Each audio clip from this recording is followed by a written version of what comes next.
Anarchism has traditionally been understood as simply a political philosophy that rejects the authority and necessity for a state, while embracing voluntary organisation in societies without hierarchies or coercion.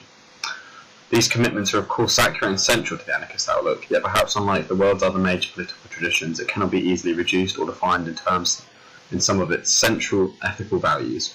Anarchism, equally like liberalism, Marxism and conservatism, has an immensely rich history of theory, activism and evolution. Yet unlike its neighbours throughout the political spectrum, it is not bound to the dogma or ideas of any one group of theorists and works. Anarchism offers no definitive political analysis or promise of future utopian society.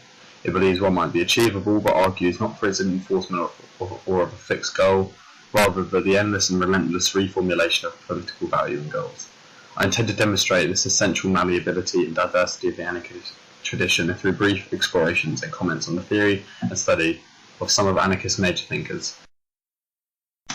I shall be studying Peter Kropotkin and Emma Goldman from its earliest time as a political ideology. I shall be studying Murray Bookchin from its period in the underground of political thought and its more recent development through the works of Todd May and David Graeber. In this podcast episode, I shall be covering the work of Emma Goldman, Peter Kropotkin and Murray Bookchin. All sources used to inform this podcast can be found in the description below. The anarchism of Emma Goldman is not just infused by rich theory and the blending of traditions, but intense personal experience and emotional fervour. For Goldman, anarchism lay not in dense texts or doctrine, rather in lived experiences and political education, in which individual activists must shape their convictions and commitments. During her lifetime, the manner in which she engaged with her anarchist beliefs shocked and disgusted many in the establishment, as well as many of her contemporaries, and through her writings in the diverse form of books, essays, pamphlets and journals, and her infamous revolutionary activism, she established herself as perhaps the most notorious and important anarchist of the first half of the 20th century. It is through her relentless agitation of the political establishment as well as her revolutionary community that Goldman reshaped the nature of anarchism and broadened its conceptual and practical boundaries. Goldman herself provides a definition of anarchism as an attempt to refute the assault on its philosophy, which she claims to be based on ignorance. Firstly, she declares that anarchism is a philosophy of a new social order based on liberty, unrestricted by man-made law, and two, that the theory of all forms of government rest on violence, and are therefore wrong and harmful, as well as unnecessary. Such definition provides quite a clear gesture towards the aims of anarchism and the society which it wishes to create.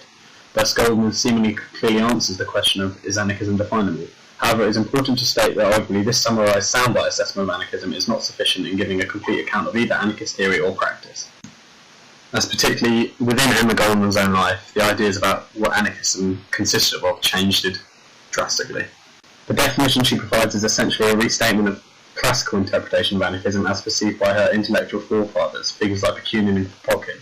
She believes in freedom from the enforcement of state laws which rely on violent coercion and are thus harmful, but also states that human society can be one of cooperation, productivity and freedom without the oppression from the state. However, her anarchism moves beyond this form of pure anarchist theory. She showed that there must be a constant state of questioning and restatement of anarchist principles to ensure that it never slips into dogma or redundant doctrine, which she felt was true of all other political ideologies, including scientific socialism and Marxism. Goldman insisted that any justified and firmly held views must not be just based on theory, but on personal experience and empirical observations. For example, as a youth she understood and was sympathetic towards violent revolutionary struggle against repressive state control. Yet only firmly promoted violence is necessary for to change after viewing and engaging with the Bolshevik Revolution of 1917 in Russia, which overthrew the Russian monarchy.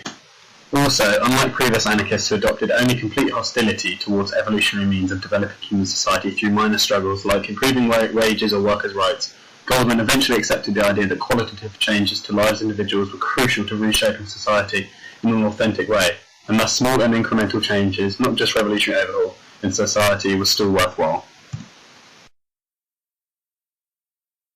Peter Kropotkin, alongside Boockhin and Pluto, is one of the giants of 19th century anarchist theory and politics. Like David Graeber, his historical and biological studies deeply inform and shape his beliefs about the potential for anarchist society, and its superiority over capitalist and feudalist systems that shaped the international political and economic world during his lifetime. Similarly, perhaps like Bookchin, he was the first figure to infuse scientific theory in the form of geography with that of anarchism to strengthen its foundations, and broaden it from simply a political ideology. Thus, even the earliest works of anarchism, in what might be considered its theoretical infancy, can be something diverse and undefinable.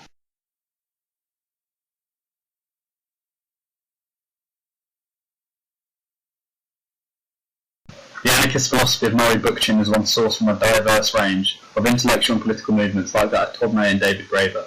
Yet unlike the other major anarchist thinkers of my study, Bookchin's own revolutionary history lies not initially in his anarchist or libertarian outlook, but was born out of his turn away from Marxist political theory, and the development of his own theory influenced by, yet firmly distinct from, the traditional outlook of anarchism. The greatest features of Bookchin's extensive period as an anarchist, although he again turned away into a new theory called municipalism in the 1990s, was his work on ecology and its association with anarchist philosophy, and also his rethinking of the nature of democracy. It was Bookchin's reaction against Marx and Engels' critiques of anarchism and own avocation of a biologist that informed and established his earliest writings, and can be summed up clearly, as he himself states, with the idea that anarchist society, far from being a remote ideal, has become a precondition for the practice of ecological principles. This radical move from a purely political social understanding and promotion of anarchist theory into one also deeply concerned with environmental politics and the natural world has been considered a fundamental change to anarchist theory of the 20th century.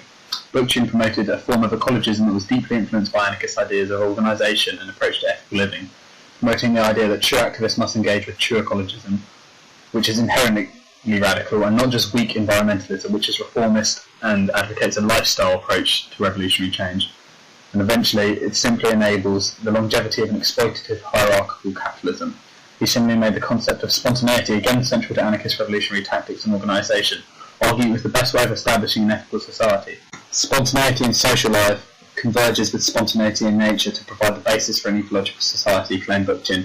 Bookchin's anarchism, with its deep interest in ecological issues and theory, thus presents a radical break in the history of anarchist thought by widening its gaze and outlook, and the clear definability of anarchism as a unified theory is again problematised.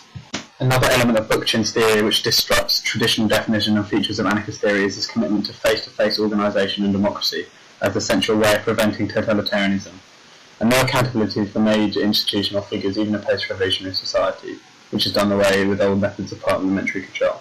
Bookchin, through his attitudes and studies to the revolutionary history of the left, felt that classical Athenian form of face-to-face democracy is the only appropriate and the best way of organising a political society that was decentralised, differentiated, diverse, and the eco-anarchist. To know this serious turn back to old methods of democracy and organisation was in sharp conflict with many trends of historical anarchist thought, but was still deeply embedded with the anarchist tradition, and thus again broadened how anarchism can be applied and shows its undefinability. Bookchin's anarchism, drawing inspiration from the Frankfurt school of neo-Marxists, as well as developing environmental sciences and sociology, far more than the anarchist tradition had done before, broadened the potentials of anarchist ethics and society significantly during the 20th century, enabling it to attach itself to radical ecological movements and indirectly other movements like anarcho-feminism through its analysis of hierarchy. Thus again, it seems a simplistic view of anarchism as simply anti-statist and anti-hierarchy is reductionist and inaccurate.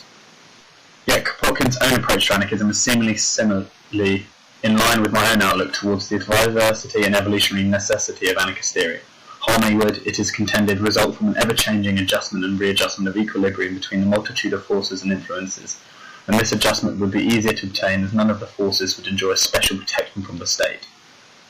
Kropotkin grandly stresses the fluid idea of anarchism as an idea with, unlike other political ideas, being fixed to one manifestation and political organisation. Rather, it is able to always develop itself and enable new, currently unformulated ideas of human society, as long as its core values of non-coercion, mutual support, respect for autonomy, and the centrality of education are maintained.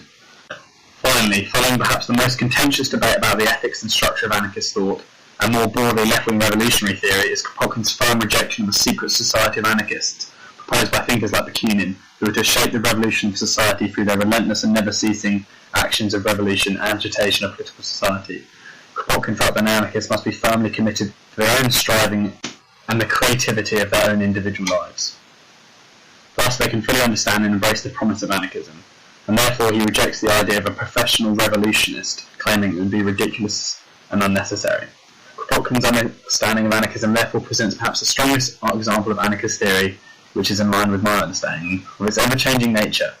Although a firm commitment and promotion to the central ideas of anti-hierarchy and freedom, he felt that anarchism should not prescribe ways of living or being to individuals in society, and thus left anarchism theory open to an infinite potential of manifesting itself.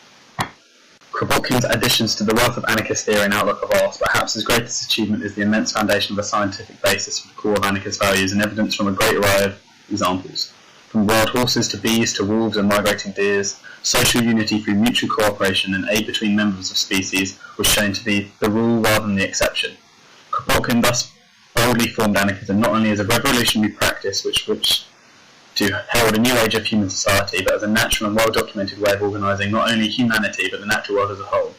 His ability to clearly, systematically and soberly refute the prevailing values of social Darwinism and the brutal individual competitivity of capitalism provided a great tool for anarchism and its self-promotion, and heralded a new way of approaching discussions about the necessity, strengths and functioning of an anarchist society.